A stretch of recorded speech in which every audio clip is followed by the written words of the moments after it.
Okay, ശരിക്കും പറഞ്ഞാൽ ശരിക്കും പേര് ഹണി എന്നായിരുന്നില്ലേ? ഹണി റോസ്. ആ പേര് മാറ്റാനുള്ള കാരണം എന്തായിരുന്നു? ഹണി റോസ് ഉള്ളതുകൊണ്ട്.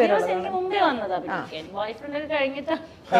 അതല്ല ഞാൻ ചിരിച്ചത്, എനിക്ക് പെട്ടെന്ന് മനസ്സിലായി. നീ മിണ്ടാതെ ഇത് സംഭവം കയ്യിൽ പോയി.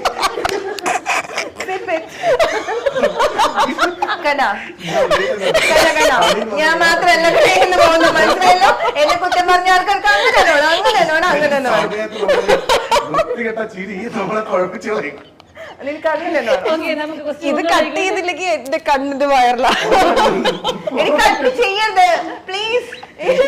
ഞാൻ ഉദ്ദേശിച്ചത് നീ മനസ്സിലായി. പക്ഷെ അത് പെട്ടെന്ന് പറഞ്ഞു മോറേ പോലെ നിന്നിട്ടേ അത് ചളിയാ, അത് ചളിയായിരുന്നു.